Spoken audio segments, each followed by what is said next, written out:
Factor affecting retail pricing. कौन कौन से फैक्टर होते हैं जो रिटेल प्राइसिंग को अफेक्ट करते हैं, अपना प्रभाव डाल देते हैं। कह रहा की फैक्टर या फिर कुछ की फैक्टर होते हैं जो मेन बिंदु होते हैं वो नीचे लिखा है, जिसमें से पहला है स्टोर पोजिशनिंग। ठीक है, स्टोर पोजिशनिंग मतलब कि आपका जो स्टोर है कहाँ पे है, किस प्रकार का है, उसकी डिजाइन क्या है, लेआउट क्या है, किस प्रकार के, इसका इम्पैक्ट क्या पड़ता है। ठीक है, based on image that retailer want to establish the customer mind is the key pricing strategy. कह रहा है आपके स्टोर किस प्रकार की है, आपके स्टोर के प्रति कस्टमर के माइंड में किस प्रकार की इमेज बनी हुई है, निगेटिव इमेज बनी है, पॉजिटिव इमेज बनी है। मीन्स कि यह होता है कि जैसे आपका किस प्रकार का स्टोर है, कस्टमर उसमें एंटर करने से पहले उसको या तो पता चल जाता है कि उसको कितना इन्वेस्टमेंट करना होगा उसमें। ठीक है, कह रहा है in case of discount format pricing strategy will be the lowest equally pricing among their competitor to ensure their the positioning in maintain. कह रहा है उसका जो कंपटीटर है या फिर उसी टाइप का जो ऑर्गेनाइजेशन है उसी टाइप का, तो वो किस प्राइस पे उसने क्या वह किस प्राइस को तय किया हुआ है और आपने किस प्राइस को मेंटेन किया हुआ है, ये चीज़ें उसमें देखी जाती है। ठीक है, कह रहा है where is in case of departmental store or the premium brand outlet. कह रहा है अगर आपका जो डिपार्टमेंट है वह प्रीमियम ब्रांड के लिए जाना जाता है या फिर डिपार्टमेंट स्पेसिफिक टाइप का प्रोडक्ट के नाम से जाना जाता है, product is the pricing at the premium value in form of the presentation value addition.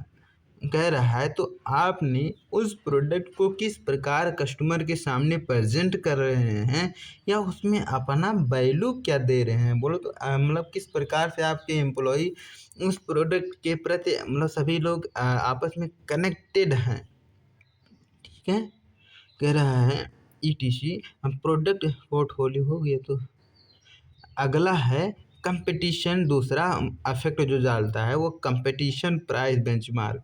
मतलब कि कौन मतलब जो आपका जो कस्टमर की है उसकी बाइंग कैपेसिटी क्या है, उसके हिसाब से एक बेंचमार्क तय करते हैं। एक जैसे होता है ना कि बेंचमार्क खूंटा गाड़ना, भैंस को लाते हैं तो उसके लिए खूंटा गाड़ते हैं, तो एक खूंटा गाड़ देते हैं कि इतने प्राइस पे आपको मतलब प्रोडक्ट को बेचना है। ठीक है, उसके थोड़ा सा नीचे उसके थोड़ा सा ऊपर, तो वही कह रहे हैं बेंच मार्किंग करते हैं। Competition price bench marketing. बोलो तो कंपटीशन को भी एनालाइज किया जाता है, अपने कस्टमर को जियोग्राफिकल एरिया को भी एनालाइज किया जाता है, फिर उसके हिसाब से प्रोडक्ट को प्रोड्यूस किया जाता है और वही बेंच मार्क प्राइस को तय करते हैं जो कि मतलब उसके। अच्छा चलो पढ़ते हैं जो भी होगा। कह रहा है price offered by the competitor retail are the determined to ensure the customer get the right price. कह रहा है इसमें कस्टमर मतलब आपने अपने कंपटीशन को सबसे पहले एनालाइज करना होता है, फिर जो रिटेलर होता है उसमें एरिया में जो कस्टमर रहते हैं वो किस प्राइस पे उस प्रोडक्ट को चाहते हैं, इन चीज़ों को डिटरमाइन किया जाता है। Where is in case of the monopoly are the retailer में choose the set price as wishes. तो जिस इच्छा मतलब जो रिटेलर की अपनी इच्छा से तो वह प्राइस नहीं तय करता है, जो उसके कस्टमर होते हैं किस प्राइस पे ख़रीदना चाहते हैं उन चीज़ों को देखा जाता है, उसके हिसाब से उनके इच्छा से विश के हिसाब से प्राइस को सेट किया जाता है। ठीक है, अगला होता है स्टोर लोकेशन। आपका स्टोर मार्केट में किस पोजीशन पे है ये भी चीज़ देखा जाता है। ठीक है, कह रहा है कि price of the similar product में different in the different market based on लेबल competition tax structure cost structure and customer profit. कह रहा है आपका स्टोर किस लोकेशन पे है, ये चीज़ें उसकी प्राइस पे भी डिपेंड करती है। जैसे अगर आप पहाड़ पे रहते हैं तो वहाँ तक उस टाइप के प्रोडक्ट को ले जाने ने का कास्ट भी उसमें इंक्लूड हो जाता है। तो हो सकता है आपका मतलब जो आप यहाँ पे खा पी रहे हैं, आप पहाड़ पे जाएँ तो वहाँ पे और यहाँ की प्राइस में थोड़ा बहुत डिफरेंस आपको देखने को मिल सकता है। दूसरा है अ टैक्स स्ट्रक्चर। पहले क्या होता था, जो जीएसटी थी, एक राज्य में कम कम लगती मतलब एक राज्य में टैक्स कम लगता था, दूसरे राज्य में टैक्स ज़्यादा लगता था। तो ऐसा करने पर मतलब जहाँ पे टैक्स कम लगता था वहाँ की प्राइस सस्ता होता था। टैक्स मतलब आपको सरकार को दे रहे हैं ना पैसा, तो जब सरकार को दे रहे हैं तो आपको कहाँ से मिलेगा, आपको कस्टमर से मिलेगा। तो इसके लिए आप मतलब पैसा प्राइस उसके लिए बढ़ाते हैं। तो वही कह रहा है कि जहाँ पे टैक्स रेट कम होते थे वहाँ पे प्रोडक्ट प्राइस कम होती थी। जहाँ पे टैक्स रेट ज़्यादा होते था वहाँ पे प्रोडक्ट प्राइस ज़्यादा होती थी। ठीक है। कॉस्ट स्ट्रक्चर, कॉस्ट मतलब उसकी लागत। जैसे अगर अभी बताया ना कि जैसे पहाड़ पे या फिर आप नदी नदी की कॉटेज या फिर ऐसे लोकेशन पे जहाँ पे मतलब आसपास कोई स्टोर ही नहीं है दूर दूर तक, तो वहाँ तो स्पेशली अगर आपके लिए ले जा रहे हैं तो उसकी प्राइस तो अलग डिफरेंट होगी होगी। ठीक है।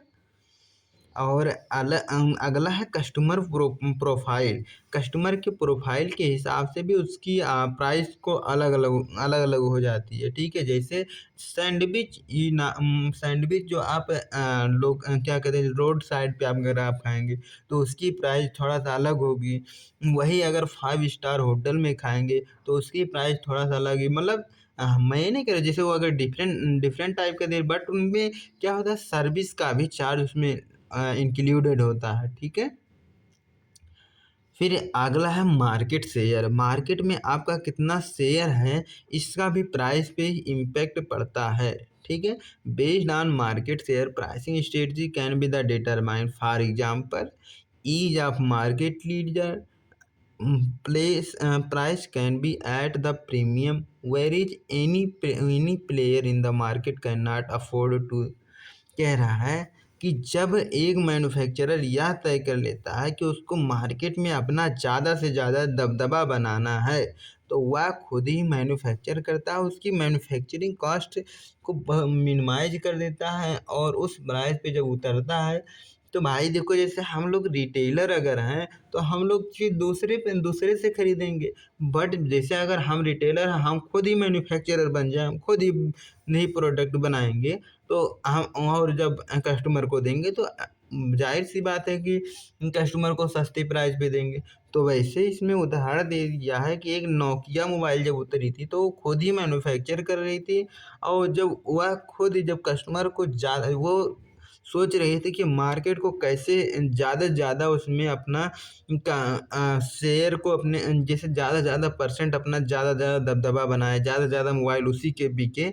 इस बेसिस पे उसने मार्केट पे उतरा, अपना शेयर को अचीव किया। ठीक है। अगला होता है प्रॉफिटेबिलिटी एट डिजायर्ड। आप कितना प्रॉफिट चाहते हैं यह भी प्राइस पे डिपेंड करती है। ठीक है। बेस्ड ऑन कह रहा pricing is the done above the average value of cost to meet the objective. कह रहा है जो एक एवरेज वैल्यू होती है उससे थोड़ा सा ऊपर या थोड़ा सा ज़्यादा अगर वो तो उसको मीट कराती है कस्टमर के और क्या कहते हैं परसेप्शन से, तो आपको प्राइस क्या कहते हैं आपको प्रॉफिट मिलेगा। This factor is the taken to account along the market condition with the factor demand supply and the market share.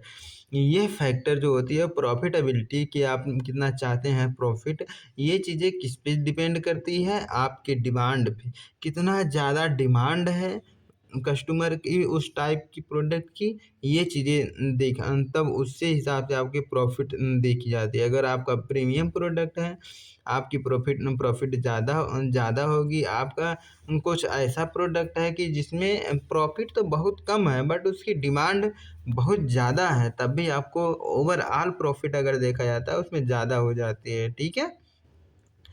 एक होता है सप्लाई। सप्लाई मीन्स अगर डिमांड बहुत ज़्यादा है तो सप्लाई भी ज़्यादा होगी, ठीक है? डिमांड के हिसाब से ही सप्लाई किया जाता है। मार्केट शेयर तो जैसे ऊपर हम लोग चर्चा कर ही चुके हैं। एक होता है break even pricing and markup pricing. Break even pricing क्या होता है? मार्कअप प्राइसिंग क्या होता है? ब्रेक इवन प्राइसिंग क्या होता है? वह प्राइसिंग, अच्छा ठीक है, आगे तो मतलब डिस्कस करेंगे। हालाँकि ये वह प्राइसिंग होती है जिस पे ना तो कोई प्रॉफ़िट होता है, ना तो कोई लॉस होता है, ठीक है? अभी ग्राफ व्राफ सब बना है। फिर कह रहा है break even point, any business to be the profitability it need to make the more revenue than the cost incurred. कह रहा है हर कोई बिजनेस ये चाहती है कि इसको रिवेन्यू, उसको मुनाफा ज़्यादा हो, जो भी उसने कॉस्ट, जो उसकी लागत आई है उससे ज़्यादा उसकी रिवेन्यू हो, ठीक है? In order to achieve the desired revenue, अगर डिजायर्ड रिवेन्यू अपने जो आप चाह रहे हैं उसको अचीव करना चाहते हैं, it becomes the necessary to understand the different different cost aspect. तो आपको ये चीज़ें समझना बहुत ज़्यादा ज़रूरी होता है, उसके कॉस्ट एस्पेक्ट को, कॉस्ट के पहलुओं को, as well as quantity required to be the sold at the given price, और कितनी क्वांटिटी में आपको सोल्ड करना है, किस प्राइस पे, ठीक है? This is also term as the break even analysis. इसको किसकी मदद से समझा जा सकता है? ब्रेक इवन एनालिसिस की, ठीक है? एक होता है कॉस्ट टाइप असर्टेन, एक होता है कॉस्ट के हिसाब से इसको निश्चित किया जाता है। एक होता है फिक्स्ड कॉस्ट, एक तो होता है वेरिएबल कॉस्ट। तो फिक्स्ड कॉस्ट क्या होता है? फिक्स्ड कॉस्ट जैसे कि जो आपने मशीनरी लगाई है, बिल्डिंग लगाई है, या फिर जो डीजल लग रहा है, पेट्रोल लग रहा है, या फिर जो आपकी मैन पावर लग रही है, ये तो सभी फिक्स्ड कॉस्ट होती है। उसका जो वेजेज मिल रही है फिक्स्ड कॉस्ट होती है। तो यही है fixed cost. This type of the cost does not vary as the production output. कह रहे हैं इस टाइप के जो मतलब कॉस्ट होती है, लागत होती है, वह प्रोडक्शन के आउटपुट पे डिपेंड नहीं करती है। जैसे rent of the factory, factory का रेंट, मान लीजिए एक महीने अगर आप किसी एक पार्टिकुलर महीने अगर आप ज़्यादा प्रोडक्शन कर रहे हैं तो आपकी रेंट थोड़ी ना ज़्यादा हो जाएगी। वही कह रहा है ये फिक्स्ड होती है। या फिर ऑफिस का जो आपका स्पेस है, जगह है, वो चीज़ें आपकी फिक्स होती है। इंश्योरेंस प्रीमियम, जो आपने इंश्योरेंस कंपनी का कराया है वो भी फिक्स ही होती है। Salary of the office staff, जो आपने अपने स्टाफ की सैलरी जो दे रहे हो वो चीज़ें फिक्स होती है। बट अगर जो मजदूरी दे रहे हो, इंसेंटिव दे रहे हो, प्रमोशन दे रहे हो, तो डिफरेंट हो सकती है, ठीक है? वेरी हो सकती है। एक होता है वेरिएबल कॉस्ट। वेरिएबल कॉस्ट मतलब जैसे रॉ मटेरियल आप जो किसान के यहाँ अगर फसल की पैदावार ज़्यादा हुई तो उसकी कॉस्ट कम हो गई, आपको कॉस्ट की लागत कम आ गई। बट अगर कम उसकी प्रोडक्शन हुई तो उसने क्या किया, उसका मतलब ज़्यादा प्राइस किया। तो वही कह रहा है ये सब वेरिएबल कॉस्ट होते हैं। कह रहा है this type of the cost is the very on the production output. इस प्रकार के जो कॉस्ट होती हैं आपकी प्रोडक्शन के आउटपुट पे डिपेंड करते हैं। Merchandise sold or the price. कह रहा है जैसे कि raw material consumption in the production setup. तो प्रोडक्शन सेटअप में प्रोडक्शन करने के लिए जो रॉ मटेरियल होता है उसको जब आप खरीदते हैं तो उस पे किस प्राइस पे तय करते हैं, तो कभी उसकी प्राइस कम होती है, कभी उसकी ज़्यादा होती है, इसलिए उसको वेरिएबल कास्ट करते हैं। Carry bag issue with the merchandise sold. कह रहा है जब आप कोई सा सामान बेच रहे होते हैं तो आप कैरी बैग जिसमें आप प्रोडक्ट को दे रहे हैं उसकी प्राइस आप मतलब क्या कहते हैं, उसकी आप प्राइस को तय नहीं करते हैं। जैसे आप जब माल खरीदने जाते हैं तो माल का केवल प्राइस देते हैं ना, बोरी का थोड़ी ना वो किसान आपसे लेता है। तो वही जो कैरी बैग होता है, कैरी बैग मतलब लाने ले जाने वाला बैग, जैसे झिल्ली भी होता है जो प्लास्टिक की आती है, बोरी भी होती है, चाहे वो भंगरा बोरा हो, मतलब ये सब कैरी बैग में आती है। फिर कह रहा है commission paid to the employ on the sale. कह रहा है जो आपका एम्प्लॉय है, जब अगर वह सेल करता है उस पर जो आप कमीशन देते हैं, तो कमीशन फिक्स थोड़ी ना होता है भाई, कि आपको कितना कमीशन वह कितना सेल कर पाएगा, आप पहले से थोड़ी नहीं फिक्स करते हैं। तो इसलिए इसको भी क्या कहते हैं, वेरिएबल कॉस्ट माना जाता है। फिर कह रहा है break even analysis in the carried out to determine the break even point. कह रहा है जो ब्रेक इवन एनालिसिस का है, या ब्रेक इवन पॉइंट को एनालिसिस करना होता है। इसमें क्या होता है, इसमें ना तो कोई नो प्रॉफिट और नो लॉस सिचुएशन, इसमें क्या होता है, ना तो कोई प्रॉफिट होती है ना तो कोई लॉस लॉस सिचुएशन होती है। That is cost has been the recover but the no profit made. कह रहा है कि जो आपका कॉस्ट है वह रिकवर हो जाती है, बट इसमें कोई आप प्रॉफिट भी अर्न नहीं कर पाते हैं, जनरेट नहीं कर पाते हैं। To determine the number of unit to the produce or the sold to achieve the break even analysis follow. कह रहा है हम लोग इस चीज़ को समझने के लिए नीचे कुछ फार्मूला दिया है, तो उन चीज़ों को पढ़ेंगे, ठीक है। जैसे ब्रेक इवन यूनिट बराबर कितना आपका फिक्स्ड कॉस्ट लगा है, अब आपने कितना प्रॉफिट जनरेट किया है हर एक यूनिट में, पर यूनिट मीन्स कि हर एक यूनिट में, ठीक है। तो इसको समझने से पहले हम लोग ये ग्राफ जो हम बनाए हैं ये चीज़ देख लेते हैं। ये देखो, मतलब यहाँ पे लिखा है जैसे कि फिक्स्ड कास्ट हो गया, और कुछ यहाँ यहाँ पे लिखे हैं। अरे यार, इसे क्या हो रहा है ये, अरे मर्दवा ऐसे ना करो।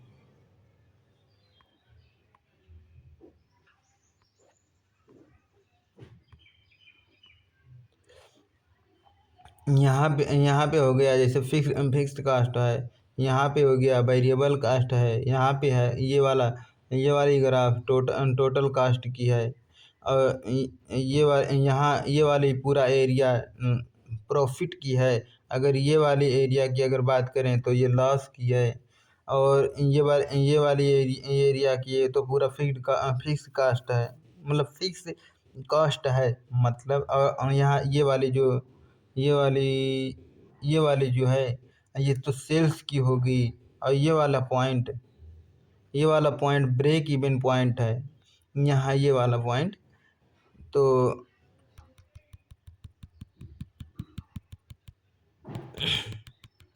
तो ब्रेक इवन पॉइंट में मतलब क्या होता है, अभी हम बताएं कि जो ये वाली पॉइंट होती है, इससे यह पता चलता है ये जब इस पॉइंट पे पड़ते हैं। अच्छा, पहले ये वाले देख लेते हैं कि कौन कौन सा किस लाइन का कौन सा ग्राफ है, ठीक है। ये वाली जो आपका सेल है, पहले जैसे आपने जब मैन्युफैक्चरिंग प्रोसेस कर रहे थे तो आपकी सेल तो जीरो थी, तो यह जीरो से होती मतलब यह जीरो से स्टार्ट होती है और सेल से लगातार बढ़ती रहती है, ठीक है। और ये वाली जो लाइन है, ये वाली फिक्स क्या कहते हैं, फिक्स लाइन है, यानी फिक्स्ड कास्ट की लाइन है, ठीक है। और ये वाली जो मतलब एक ये वाली जो है, अरे यार ये मारा, और ये वाली जो लाइन है ये वाली आपकी टोटल कास्ट की है, ठीक है। यहाँ पे दो लाइन को आपको ज़्यादा इम्पोर्टेंट देना होगा, एक ये वाली सेल्स की, और ये वाली टोटल कास्ट की। तो दो लाइन गई है, ठीक है। तो दोनों लाइन जिस पॉइंट पे इंटरसेक्ट कर रहे हैं, जिस पॉइंट पे आपस में मिल रही हैं, उसको कहते हैं ब्रेक इवन पॉइंट। जहाँ पे टोटल कास्ट, चाहे वह वेरिएबल कास्ट हो चाहे वह फिक्स्ड कास्ट हो, आपस में बराबर हो जाते हैं टोटल सेल्स के, जो आपने सेल्स जनरेट कर रहे हैं, ठीक है। अगर वो दोनों चीज़ें आपस में बराबर हो जाती हैं तो उससे कहते हैं ना तो आपको प्रॉफिट हुआ ना तो आपको लॉस हुआ, ठीक है। बट अगर उस पॉइंट से अगर आप नीचे की ओर आते हैं तो यहाँ देखिए आपको लॉस जनरेट होता है। अगर उस पॉइंट से अगर आप ऊपर जाते हैं तो ये वाली एरिया आपको प्रॉफिट दिखाती है, ठीक है। अब ये जो इधर ये वाली लाइन है, ये वाली ये वाली लाइन आपको कॉस्ट दिखाती है, कितना लागत लगाए हैं आप, रिवेन्यू को दर्शाती है। ये वाला जो यहाँ वाली जो पॉइंट है, ब्रेक इवन पॉइंट से जो सेल्स वाली लाइन है वो रिवेन्यू को दर्शाती है, और ये प्रॉफिट को भी लाइन, ये प्रॉफिट लाइन के लिए दिखाती है। बट ये वाली क्या है, ये यूनिट को दर्शाती है। ठीक है, तो इतना सब बात हो गया। ये वाला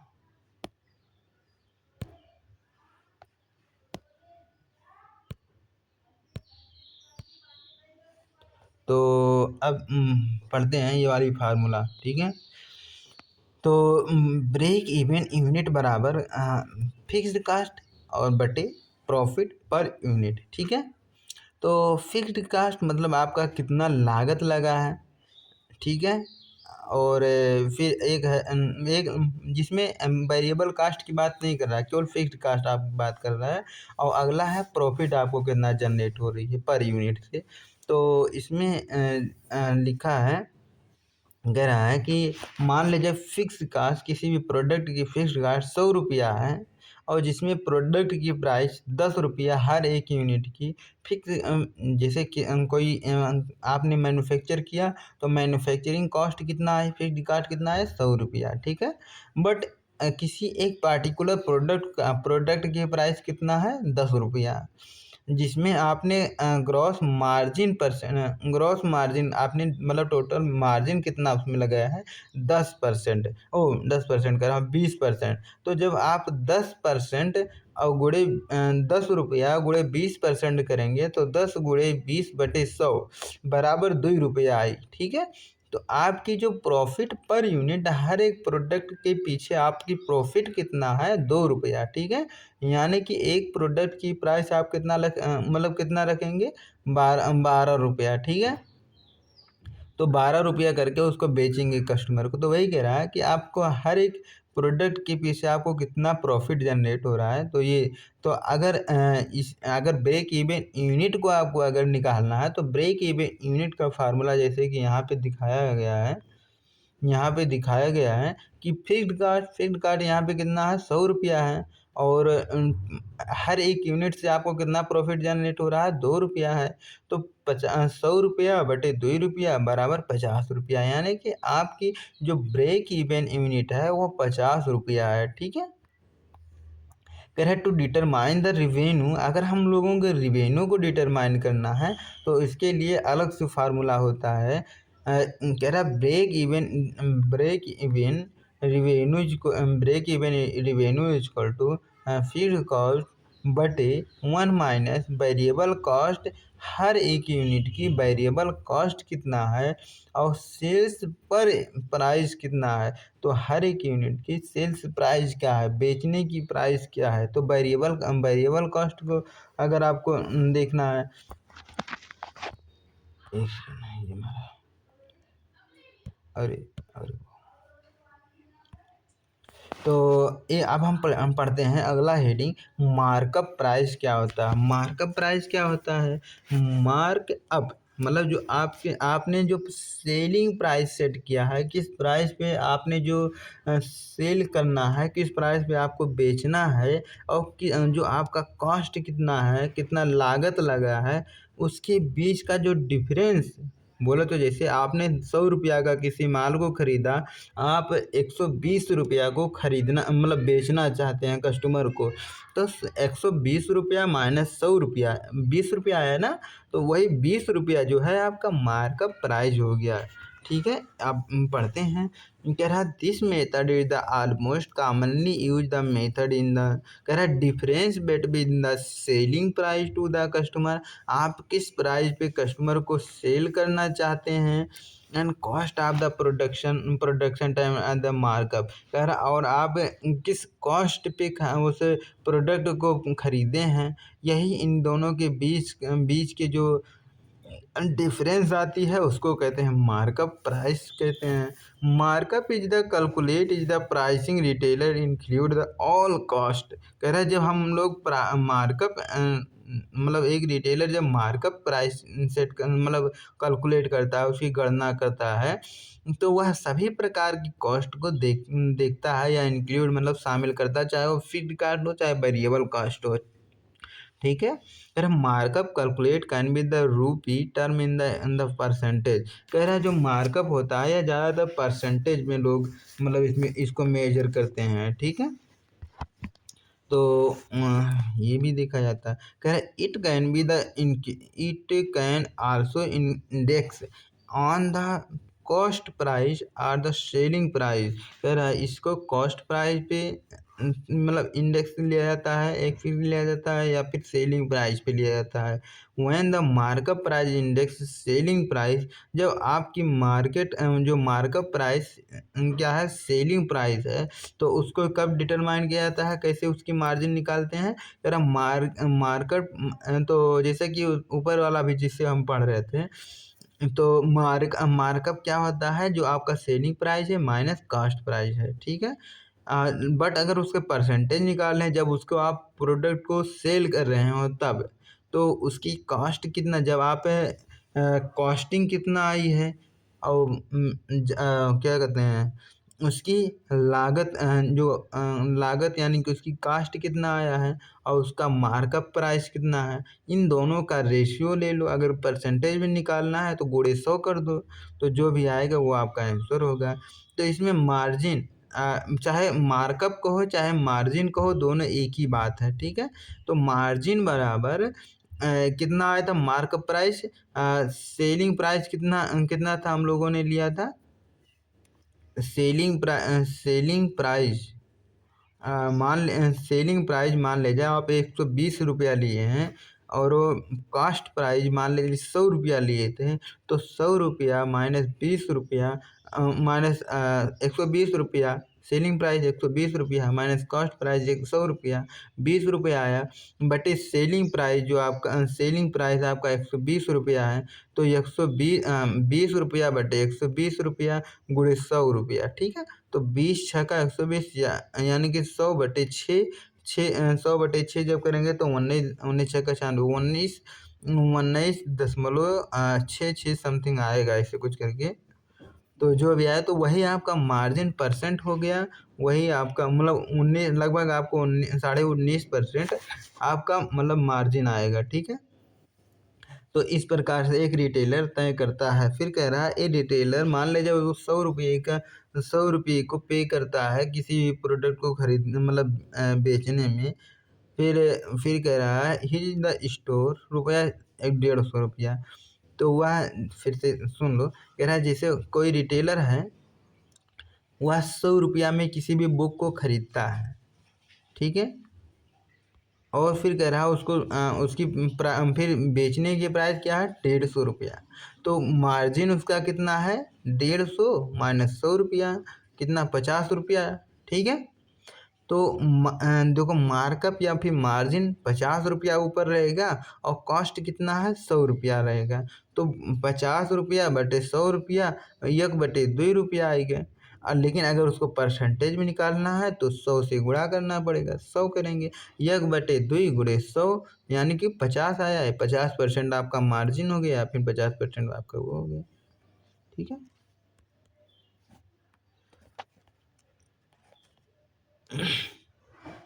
अब ये तो बहुत ही इम्पोर्टेंट है, इसको पढ़ना ही पड़ेगा। ठीक है, 9 law of the pricing sensitivity. कह रहा है कि 9 नियम होते हैं प्राइस को सेंस करने के लिए, प्राइस को पता लगाने के लिए। ठीक है, कह रहा है the strategy tactics of the pricing, Thomas Nagle Reed the हॉलैंड आउटलाइन 9 लॉ फैक्टर। कह रहा है थॉमस नागर एंड रीड, पता नहीं ये कोई बुक है क्या है, तो उसमें बताया गया है 9 नियम बताए गए हैं प्राइसिंग के बारे में। तो जिसमें से पहला है रेफरेंस प्राइस। रेफरेंस प्राइस कब देखा जाता है, मान ले जाए आपने किसी भी स्टोर पे गए, आपको उस प्रोडक्ट वह जो रिटेलर है या फिर वह दुकानदार है आपको महंगा बता रहा है या फिर सस्ता बता रहा है, तो आप किसी दूसरे का नाम लेते हैं कि भैया आपने मतलब भाई बोलते हैं कि भैया आपने मुझे वो ये सज्जन मुझे यहाँ पे भेजे हैं, ठीक है? आपके चाचा जी, आपके नाना जी, आपके परदादा जी जो भी भेजे हैं। तो ये होता है रेफ़रेंस प्राइस इफ़ेक्ट, ठीक है? पहला होता है। तो इसमें पढ़ते हैं क्या लिखा है। कह रहा buyer price sensitive for the given product increase the higher product price related to the perceive alternative. कह रहा है जब कोई सज्जन व्यक्ति को महंगा प्रोडक्ट मिल रहा है तो उससे तब वह क्या करता है, किसी दूसरे की रेफरेंस लेता है कि भैया देखो उसने मुझे भेजा है, या फिर उस प्रोडक्ट की प्राइस इतना महंगा है, मतलब इतना सस्ता है, आप काहे इतना महंगा दे रहे हैं। इस प्रकार की रेफरेंस प्राइस कहलाती है। Perceived can vary by the buyer segmental occasion or the factor।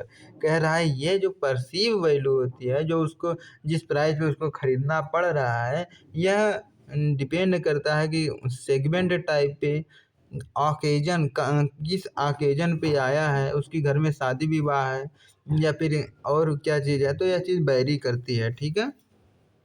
एक होता है डिफ़िकल्ट कंपैरिजन वैल्यू, मतलब कोई नल्ला इंसान चल गया है उस प्रोडक्ट को खरीदने, उस प्रोडक्ट के बारे में जानकारी ही नहीं है, तो कंपेयर ही नहीं कर पा रहा है, तो उस टाइप का भी प्राइस इफेक्ट देखा जाता है।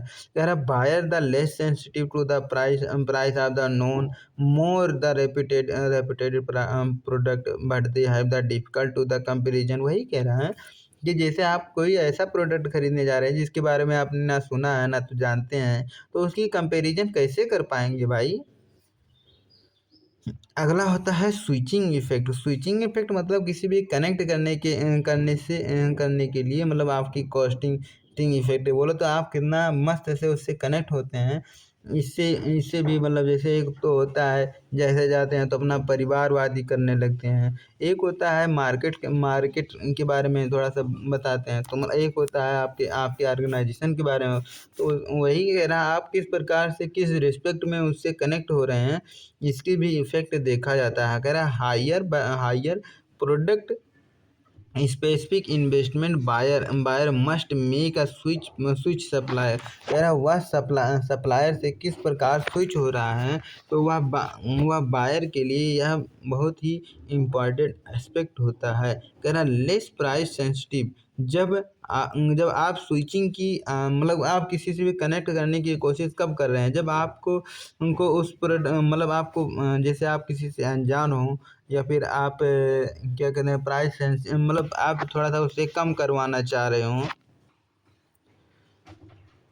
फिर कह रहा है प्राइस क्वालिटी इफेक्ट मतलब क्या होता है। कह रहा है प्राइस लेस सेंसिटिव, मतलब जैसे जो कस्टमर है इस बार क्या है, वो लेस सेंसिटिव है, कम सेंसिटिव है, उसके बारे में बहुत ज़्यादा जानकार नहीं है, ठीक है।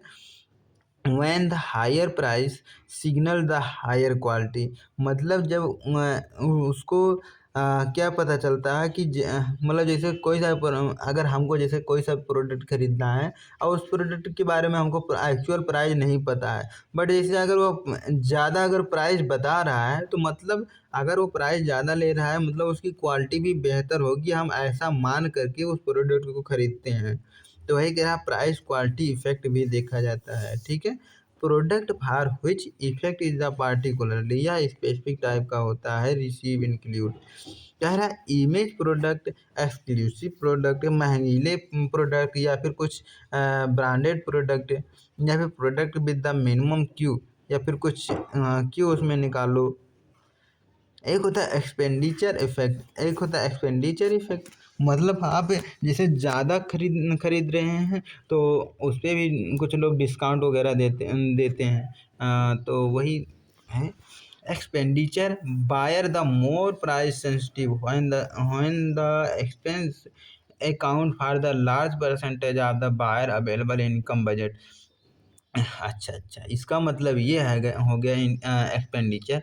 कह रहा मान लीजिए कोई सज्जन व्यक्ति हैं, उनकी इनकम हो चाहे उनकी बजट हो, उनकी जब यह ज़्यादा परसेंटेज ग्रेड परसेंटेज मतलब ज़्यादा परसेंटेज ले रहा हो, वह एक्सपेंस, वह खर्च, तो वह ज़्यादा सेंसिटिव होता है प्राइस को कम करवाने में।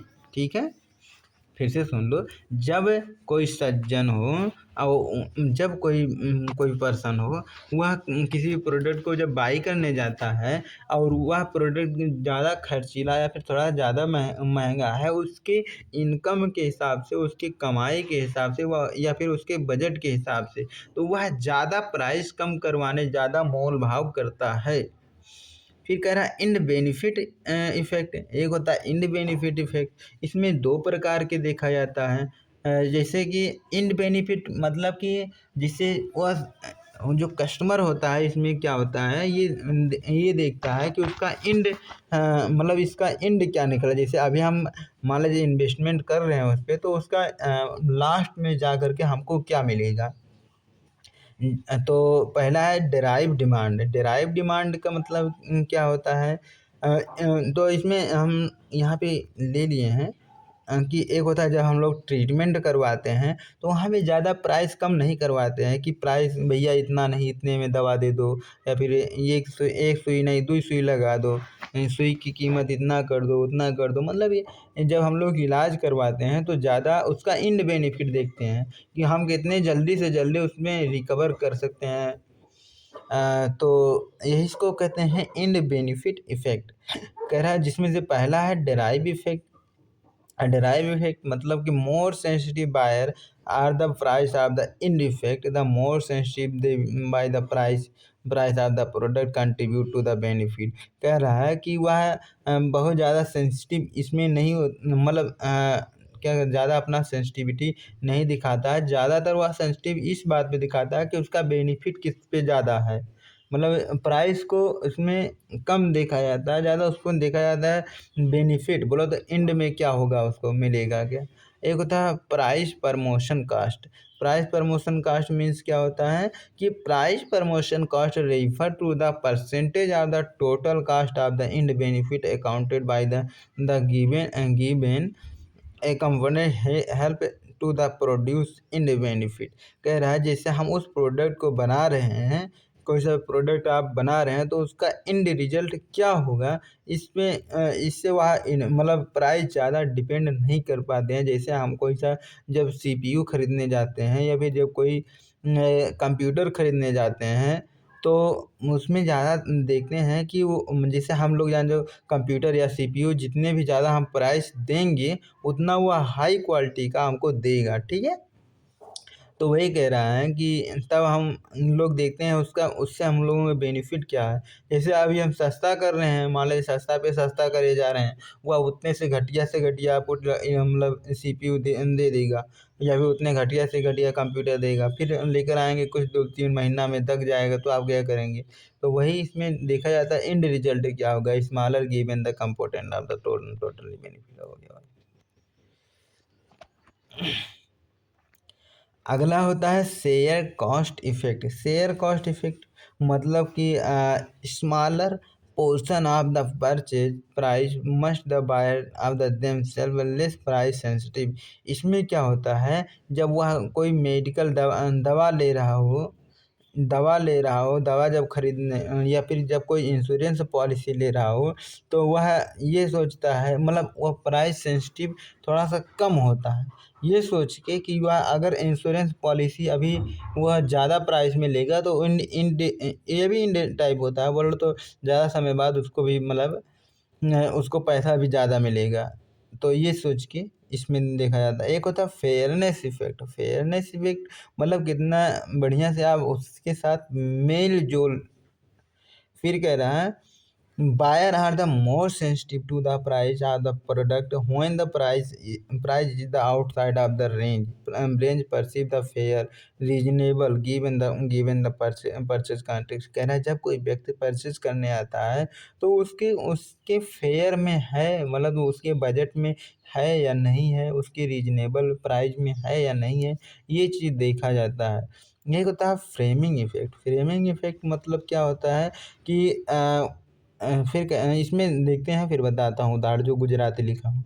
कह रहा है कि buyer are the more price sensitive when they the perceive the price as the loss rather than the foregone gain. कह रहा है they have the greater price sensitive when the price is the paid separately rather than the part of the bundle. कह रहा है कि जब आप कोई सा भी प्रोडक्ट खरीदने जाते हैं तो जब वो बोलता है, कह रहा है कि अगर आप बंडल प्रोडक्ट खरीदते हैं तो आपको मतलब कम प्राइस तय करना होगा, बट आप जैसे आप कोई ऐसा प्रोडक्ट महंगा प्रोडक्ट खरीद लिए हैं तो आप पे वो कस्टमर बोल रहा है, कह रहा है कि जैसे आप सर आप अगर मतलब अभी तुरंत पेमेंट कर रहे हैं तो आपको इतना पेमेंट करना, आपको कम प्राइस पेमेंट करना होगा। इसको ट्रेड डिस्काउंट कहते हैं। बट आप अगर ज़्यादा जैसे अभी पैसा पूरा नहीं पेमेंट करना चाहते हैं, बाई पार्ट करके पेमेंट करना चाहते हैं, तो आपको थोड़ा ज़्यादा करके देना होगा। तो इसमें ही मैं गुजराती लिख दिया हूँ। गुजराती का मतलब क्या होता है, जैसे कोई सा भी गुजराती पहले क्या होता है, किसी भी पार्टिकुलर प्रोडक्ट की प्राइस बोले तो पहले ज़्यादा उस टाइप के प्रोडक्ट को बताता है, फिर वह कम भी करता है तो उतना ज़्यादा कम नहीं करता, बोले तो उतना ज़्यादा जल्दी कम नहीं करता है जितना आप बोले तो जैसे अगर वो 100 रुपया बोला है तो आपको 90 तक आते आते आपको सेल कर देगा। तो मतलब बहुत ज़्यादा वो डिफरेंस नहीं बताता है, जिससे से लोगों की क्या है, लॉयल्टी बनी रहती है। ज़्यादा वो लोग क्या कहते हैं, प्राइस सेंसिटिव इसलिए जैसे कोई सा प्रोडक्ट है, जैसे एक चम्मच आप मार्केट में खरीदने चाहते हैं और उसकी कोई 5,000 बता रहा है, तो 5,000 कोई बता रहा है तो आप जरूर देखेंगे, अरे भाई चम्मच की कीमत 5,000 क्या सोने की है क्या या फिर चांदी की है क्या, 5,000 को बता रहा है। मतलब जैसे अगर एक चम्मच है तो वो कितना ज़्यादा ज़्यादा 20 रुपया, 25 रुपया, 30 रुपया, मतलब इतना ऐसे होती है ना, तो मतलब बहुत ज़्यादा प्राइस नहीं बताया, तो उसको कहते हैं फ्रेमिंग इफेक्ट। ठीक है। अगला होता है प्राइसिंग मेथड। तो प्राइसिंग मेथड मतलब प्राइसिंग भी तय करने की भी बहुत सारे तरीके होते हैं। तो जिसमें होता है स्कीमिंग जैसे इसको इस प्रकार से समझो, जैसे एक जो मलाईदार आइसक्रीम आती है कि ऊपर तो मलाई ज़्यादा होती है, बट जैसे जैसे हम लोग नीचे आते हैं मलाई की मात्रा मात्रा कम हो जाती है। तो वैसे जब हम लोग कोई सा भी प्रोडक्ट लॉन्च करते हैं या फिर कोई सा प्रोडक्ट मार्केट में उतारते हैं, तो क्या सोचते हैं कि मतलब शुरुआत में अभी जैसे नई टेक्नोलॉजी वाली कोई सा भी चीज़ आ रही है, तो उस पे लोग थोड़ा ज़्यादा पेमेंट करने के लिए तैयार बैठे होते हैं। तो मतलब इस प्रकार के प्रोडक्ट प्राइसिंग को स्कीमिंग प्राइसिंग कहते हैं। ठीक है। High price tend to attract the greater competition therefore the till the supply situation reach. कह रहा है जब आप प्रोडक्ट की प्राइस हाई करते हैं, मीन्स कि आप नए टेक्नोलॉजी के प्रोडक्ट को लॉन्च कर रहे हैं और उससे मतलब इस टाइप के प्रोडक्ट को लोग खरीदने के लिए भी ज़्यादातर लोग इंटेंड रहते हैं, उसी के लोग बोलो तो ज़्यादा अग्रसर रहते हैं, उत्सुक रहते हैं। कह रहा है customer of this type of the product early adapter. कह रहा है इस टाइप के प्रोडक्ट को एक कस्टमर जल्दी से जल्दी उसको पाना चाह रहा होता है। दे आर बिलिंग टू पे the premium on newly launch product. कह रहा है जैसे अगर कोई प्रीमियम प्रोडक्ट है, उस टाइप के प्रोडक्ट अगर लॉन्च हो रही है तो उसको जल्दी से जल्दी वह पे करके मतलब उसको अडाप्ट कर लेना चाह रहा था।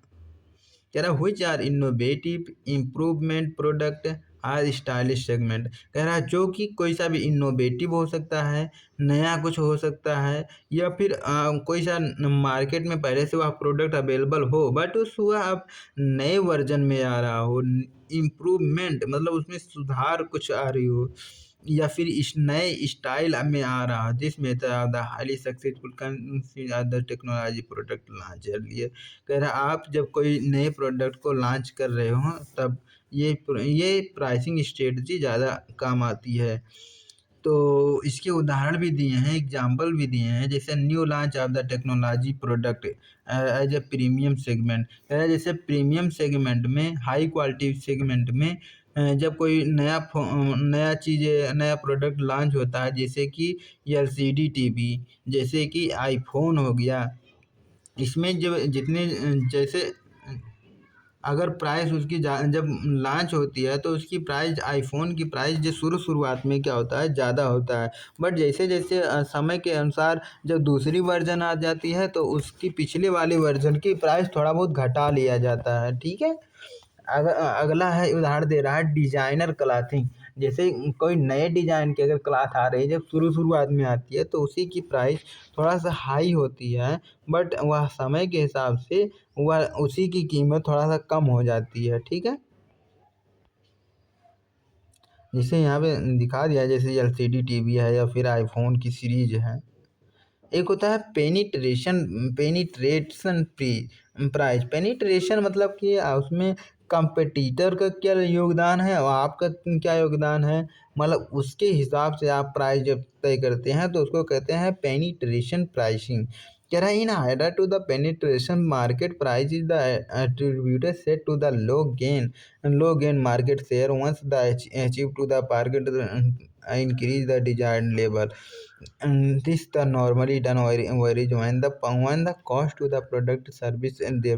कह रहा है इस टाइप के प्रोडक्ट जो पेनिट्रेशन प्रोडक्ट होते हैं, मतलब ये होता है कि जब आप जब प्रोडक्ट कोई मतलब नया टाइप का आप कोई प्रोडक्ट लॉन्च कर रहे हो, बट उसी टाइप के प्रोडक्ट के मार्केट में बहुत सारे लोग बेच रहे होते हैं या फिर आपके बहुत सारे मार्केटर हैं, तो आप क्या करते हैं, उस प्रोडक्ट की जो प्राइस है लो कॉस्ट में आप उतरते हैं, ताकि आपका मार्केट शेयर मतलब आपका भी मार्केट में कुछ स्थान, कुछ भी शेयर बन सके।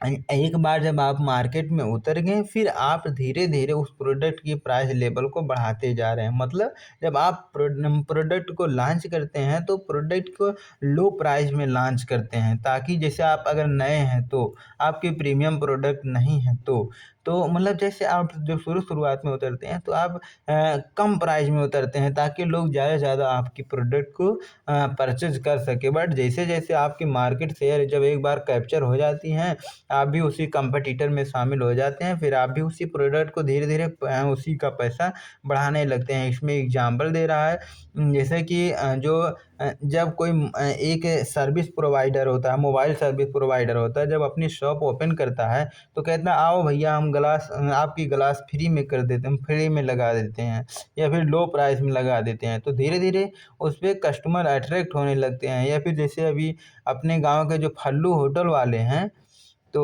वो भी जैसे शुरुआत में मतलब कस्टमर को अट्रैक्ट करने के लिए बहुत सारे स्ट्रेटजी को अपनाते थे, तो वैसे ही सेम प्राइसिंग वो पेनिट्रेशन प्राइस वह कहलाती है।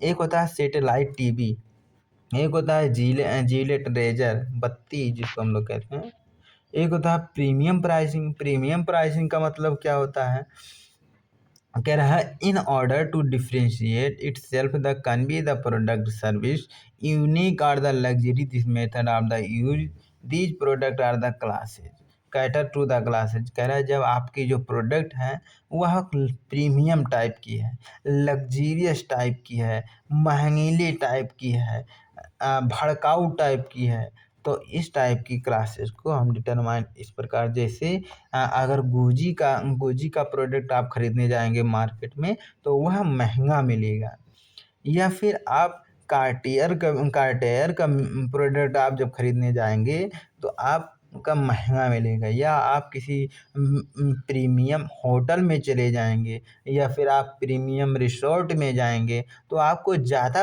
पे करना होगा। तो इस टाइप के प्रोडक्ट को क्या कहते हैं, लग्जीरियस प्राइसिंग, ठीक है, या फिर प्रीमियम प्राइसिंग।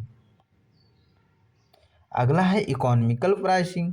इकोनॉमिकल प्राइसिंग मतलब इसमें ये देखा जाता है, इसमें जैसे जो इकोनॉमिकल प्राइसिंग होता है, जैसे सुपरमार्केट, हाइपर मार्केट, ये लोग ज़्यादातर इसका प्रयोग करते हैं। इकोनॉमिकल मतलब वो लोग क्या करते हैं, अपना किसी भी तरीके से अपने कॉस्ट को मिनिमाइज़ कर देते हैं। कॉस्ट मतलब उसकी जो लागत आ रही है उसको मिनिमाइज़ कर देते हैं। मतलब जैसे मैन पावर को कम कर देते हैं, एम्प्लॉयी को कम कर देते हैं, खुद ही मैन्युफैक्चर करते हैं ज़्यादातर लोग, या फिर मतलब कुछ ऐसा कुछ स्ट्रेटजी अपनाते हैं जिससे कास्ट उनकी कम से कम आए। लोग उनके प्रोडक्ट को ज़्यादा से ज़्यादा परचेज़ करें, तो उसको कहते हैं इकोनॉमिकल प्राइस। इसमें लिखा है कि no frill price model. No frill price model का मतलब ये होता है, इसमें जो एम्प्लॉय का इंटरप्रिटेशन कम होता है, देखने को मिलता है।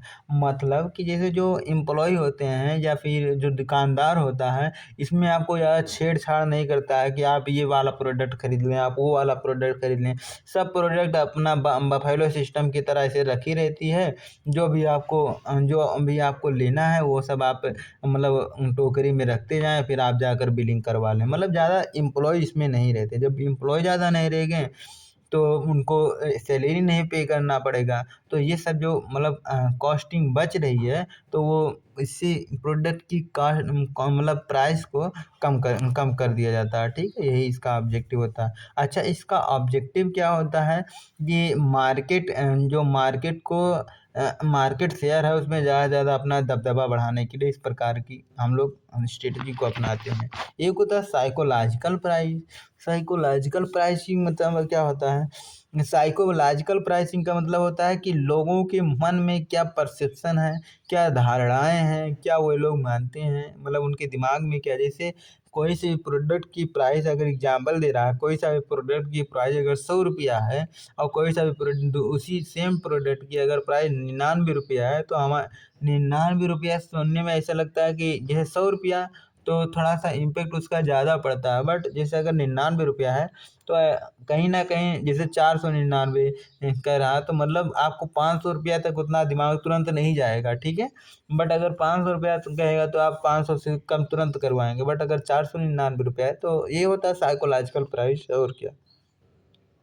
एक होता है बंडल प्राइस। बंडल प्राइस मतलब कि इसका मतलब ये होता है, जैसे आप कोई एक प्रोडक्ट खरीदने जाते हैं, जब कोई आप किसी भी मार्केट में, तो उसके साथ में कुछ नया दूसरा प्रोडक्ट भी अटैच होता है, तो उसको कहते हैं बंडल प्राइस। मतलब जैसे जब दुकानदार होता है या फिर रिटेलर होता है, वो किसी और प्रोडक्ट को भी मतलब उसी टाइप से, जैसे कोई प्रोडक्ट नहीं सेल हो रही है, ज़्यादा दिन से उस प्रोडक्ट पे पड़ी है, तो वह किसी एक प्रोडक्ट में एडिट एडिट कर देता है, और वो बोलता है कि जैसे ये वाली प्रोडक्ट खरीदेंगे, इन इन दोनों प्रोडक्ट अगर साथ में खरीदेंगे तो आपको इतना % डिस्काउंट मिलेगा। तो उसको कहते हैं बंडल प्रोडक्ट, ठीक है? This pricing model combination of the on the package together, मतलब एक साथ पैकेट में होते हैं, साथ-साथ में होते हैं। Super saver packs are the multiplexer. यहाँ पे जो सुपर सेवर पैक्स दिया है, या जो इमेज में दिखा रहा है, कह रहा है this help to retailer larger retailing volume. कह रहा है वो ज़्यादा बेचने के चक्कर में रहता है, तब वो इस प्रकार के हथकंडे को अपनाता है, ठीक है? अगला होता है प्रमोशनल प्राइस। प्रमोशनल प्राइस जैसे कि आपको इमेज में दिख ही रहा है, by one get one free, है ना? या फिर 40% डिस्काउंट, 40% डिस्काउंट, इस प्रकार की जो प्राइसिंग होती है उसको कहते हैं प्रमोशनल प्राइस, ठीक है? Pricing model is used to improve the quality of tech. मतलब इसमें ये देखा जाता है क्वालिटी थोड़ा बहुत कम रहे, बट उसकी प्राइस कम करके मतलब बताते हैं, कह रहे जैसे अगर एक प्रोडक्ट आप खरीदेंगे तो दूसरा प्रोडक्ट भी आपको मुफ्त में मिल जाएगा। अगला है कॉम्पिटिटिव प्राइसिंग। कॉम्पिटिटिव प्राइसिंग का मतलब क्या होता है? नहीं नहीं, कैप्टिव प्राइस का मतलब क्या होता है कि इसमें भी वही बंडल टाइप का ही कुछ होता है। कह रहा है this pricing model is use to the require the repeat purchase. कह रहा है जब रिटेलर या फिर प्रोड्यूसर की ये मोटिव रहती है कि ये बंदा मेरे पास बार बार रिपीट परचेज करे, तब इसके बेसिस पे वह कैप्टिव प्राइस तय करता है, ठीक है? आफ्टर द सेल्स सर्विस, जैसे वह आफ्टर सेल्स सर्विस, जैसे कोई मशीन बेचता है या फिर कोई महंगीला प्रोडक्ट बेचता है, इलेक्ट्रॉनिक सामान बेचता है, या फिर जैसे आप कोई मार्केट से मोटर खरीद के लाते हैं, टीवी खरीद के लाते हैं, तो वो बोलता है कि अगर जैसे ले जा रहे हैं, मान लीजिए अगर कोई खराब हो जा रही है, तो मैं आपके घर तक आऊँगा, वो उसको रिपेयर करके जाऊँगा, ठीक है? तो इससे क्या होता है, मतलब ये जो कैप्टिव प्राइस होता है, कैप्चर करने की जो प्राइस होती है, तो मतलब वह रिपीट करने लगता है। मतलब क्या होता है, जैसे दोबारा भी उसको कुछ खरीदना होता है तो तभी उसी वह सेम कंपनी से खरीदता है। एग्जाम्पल दे रहा है जैसे कि सेविंग इरेजर, इरेजर हो गया। ब्लेड, मतलब उसमें जब सेविंग इरेजर जब आप खरीदने जाते हैं तो उसके साथ ब्लेड भी रहता है, वो मशीन तो रहता ही रहता है। प्रिंटिंग मशीन जब आप खरीदने जाते हैं तो कहते हैं भाई अगर कुछ भी गड़बड़ी हो जाएगी तो यहाँ दुकान पे लाना, मैं रिपेयर कर दूंगा, या फिर मैं कॉल कर देना, मैं खुद आके वहाँ पे कर दूंगा। एक होता है ऑप्शनल प्रोडक्ट प्राइसिंग। मतलब ये होता है जैसे आप किसी मॉल में जा रहे हैं तो जब आप क्या कहते हैं, बाई करना जब स्टार्ट कर देते हैं तो वो जो रिटेलर होता है या फिर डिस्ट्रीब्यूटर होता है, होलसेलर होता है, वो आपको कुछ ऑप्शनल प्रोडक्ट भी शो कराने लगता है कि आप मतलब ये ले सकते हैं उसी से रिलेटेड टाइप के। आपके पहले सिचुएशन को समझ जाता है, फिर उसी से रिलेटेड आपको प्रोडक्ट को भी दिखाने लगता है कि सर ये प्रोडक्ट देखिए, ये नया है, ये पुराना है, मतलब ये इस टाइप का, ये इतना सस्ता है या फिर इतना, ये वाला इसमें ये क्वालिटी है, वो क्वालिटी है। मतलब वो कुछ जब आप स्टार्ट कर देते हैं बाई करने की, तब ये वो ऑप्शनल प्रोडक्ट भी दिखाने लगता है। Sale add on the end increase the value of the per customer. कह रहा है हर एक कस्टमर को ज़्यादा द प्रोडक्ट को सेल करना इसका मोटिव होता है। इसमें एग्जांपल दे रहा है जैसे आस्क द डिफरेंट फ्लेवर। जैसे आप कॉफ़ी जा रहे हो पीने, तो आपको मतलब एक, जैसे आप कॉफ़ी गए पीने तो कह रहे हैं, तो वो पूछता है कि दिल वाला लेकर आऊँ या फिर सिंपल वाला लाऊं, या फिर उसमें कुछ एडिशनल प्रोडक्ट लेकर आऊँ, जैसे उसमें रस वगैरह ले आऊँ, या फिर और वही कोई चीज़ ले आऊँ, तो उसको कहते हैं ऑप्शनल प्रोडक्ट प्राइसिंग। ठीक है। एक होता है सिमिलर पिज्ज़ा। पिज्ज़ा में जैसे पिज़्ज़ा हट में जाते हैं या फिर किसी भी जाते हैं तो चटनी वगैरह सब, मतलब और सारी चीज़ें वो देखने लगता है, पैकेट देता है तो उसका भी प्राइस जोड़ लेता है। अरे इंश्योरेंस बिजनेस में भी जाते हैं। इंश्योरेंस पॉलिसी, जब कोई इंश्योरेंस पॉलिसी आपको बेच रहा होता है तो वह कैसे डिफरेंट डिफरेंट पॉलिसियाँ आपको दिखाता है कि सर आप अगर आप ये परचेज करेंगे तो इससे ये बेनिफिट होगा, ये आपके बच्चे के लिए है, ये आपकी बेटी के लिए है, ये आपकी पत्नी के लिए है, ये आपके मम्मी के लिए है, ये एक्सीडेंट टाइप के लिए आपको रिकवर करेगा, या आपकी कंपनी में अगर आप कोई सा भी दुर्घटना हो जाती है तो उसमें आपका इंश्योरेंस काम करेगा, या फिर आपके ये पूरे परिवार के लिए है, या आपके लैंड के लिए है, या आपके कार के लिए है, या आपके बाइक के लिए है। मतलब इस टाइप का जो प्रीमियम होता है तो वो ऑप्शनल चीज़ें बहुत सारी चीज़ों को दिखाता है।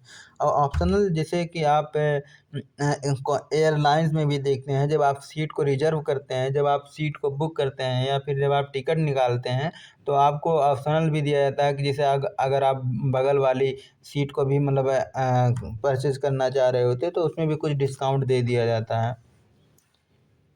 तो एक होता है जियोग्राफिकल प्राइसिंग मतलब यही होता है कि आप कहाँ पे रहते हैं इस पे भी डिपेंड कर जाता है कभी कभी।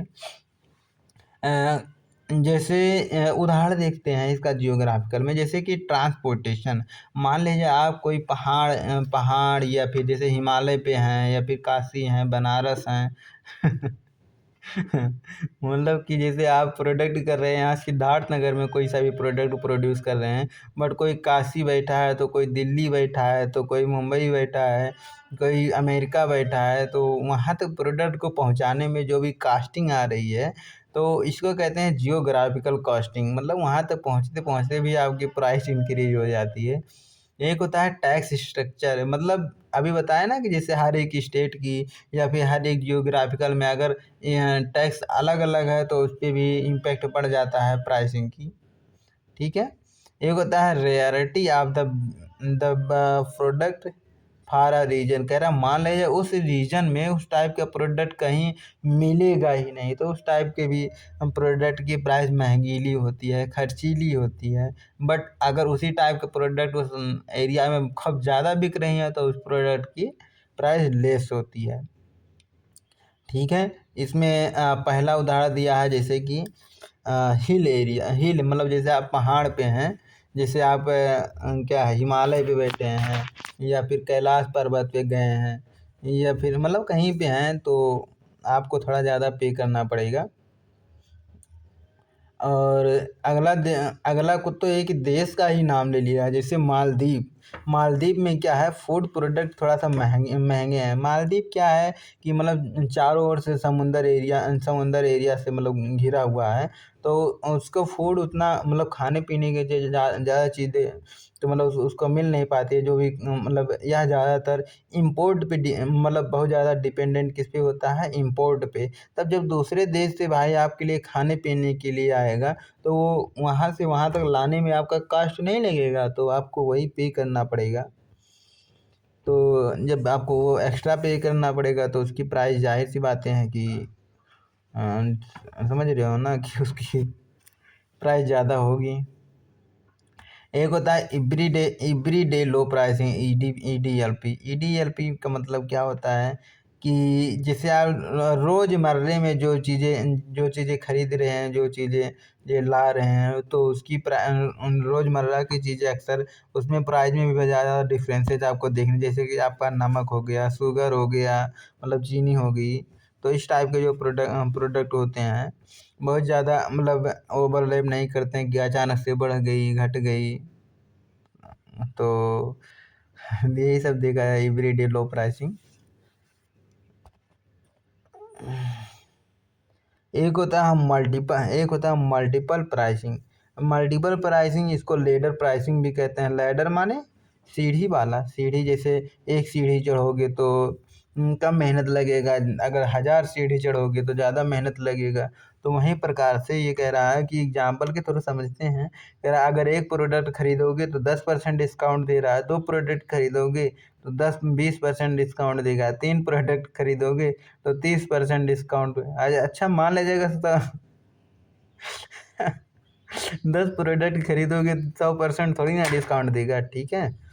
इसमें मतलब लिमिट हो जाती है कि जैसे कुछ लिमिटेशन भी होती है। ऐसा नहीं कि जैसे आप प्रोडक्ट लगातार ज़्यादा खरीदने लगेंगे तो 100% डिस्काउंट देगा, मतलब फ्री में आपको दे देगा। मतलब इसकी भी लिमिट हो जाती है। क्या अगर आप इससे ज़्यादा खरीदेंगे तो मैक्सिमम लिमिट इतने परसेंट आपको डिस्काउंट मिल सकती है। जिसमें इसमें एग्जांपल ले रहा है कि जैसे अगर एक शर्ट आप खरीद रहे हैं तो 199 मिल रहा है, बट अगर उसी प्रोडक्ट को दो दो शर्ट खरीद रहे हैं तो उसको 299 बोलो तो 100 रुपया आपका घटा देगा। एक होता है प्रोडक्ट लाइन प्राइसिंग।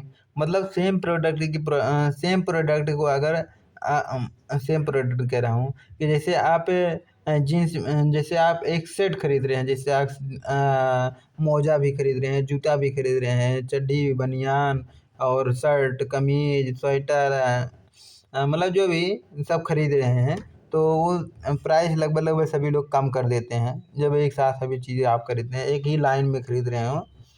तरह प्रमोट और रेंज ऑफ प्रोडक्ट। इस प्रकार का जो रिटेलर होता है या फिर डिस्ट्रीब्यूटर या बिजनेसमैन जो होता है, वह रेंज में प्रोडक्ट को बेचना चाह रहा हो, लाइन में बेचना चाह रहे हो, तो उसको कहते हैं। जैसे कि इसमें उदाहरण भी दे रहा है कि जैसे कोई शर्ट बेच रहा है, टाई भी बेच रहा है। शर्ट की कीमत मान लीजिए 499 रुपया है, टाई की कीमत मान लीजिए 199 रुपया, बट दोनों अगर आप खरीदे हैं तो 599 यानी 100 रुपया वह कम कर दे रहा है, ठीक है। एक होता है एक्सटेंशन प्रोडक्ट प्राइसिंग। मतलब एक्सटेंशन मतलब क्या, this method is the pricing the extension competition, कुछ नहीं बेटा।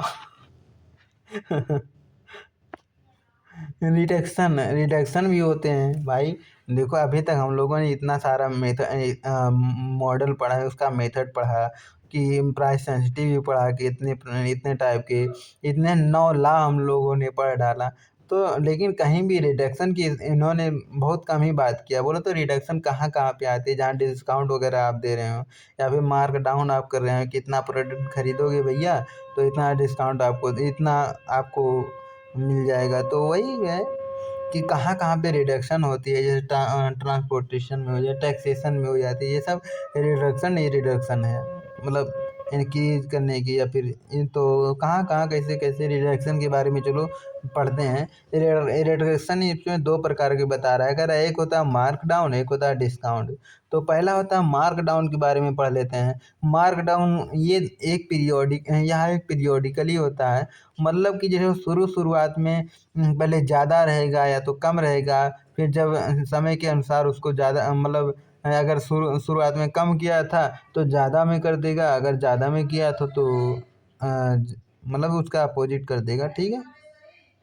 और फिर अगला है डिस्काउंट टाइप का मीन्स क्या होता है कि जैसे कि अभी बताया ना कि जैसे वॉल्यूम डिस्काउंट होता है, कैश डिस्काउंट होता है, ट्रेड डिस्काउंट होता है, सीजनल डिस्काउंट होता है। सीजनल मीन्स कि अभी उस टाइप का प्रोडक्ट अब जा रहा होता है तो उसको सीजनल टाइप का डिस्काउंट कहते हैं। बट एक होता है, अगला होता है कैश डिस्काउंट मीन्स कि जैसे वह तुरंत ना पेमेंट करके कुछ समय बाद अगर पेमेंट करेगा तो उसके उस टाइप को डिस्काउंट को कैश कैश डिस्काउंट कहते हैं। एक होता है वॉल्यूम डिस्काउंट, मतलब जितना आप खरीदेंगे उतना ज़्यादा आपको डिस्काउंट दिया जाता है, तो इस टाइप के डिस्काउंट को वॉल्यूम डिस्काउंट कहते हैं।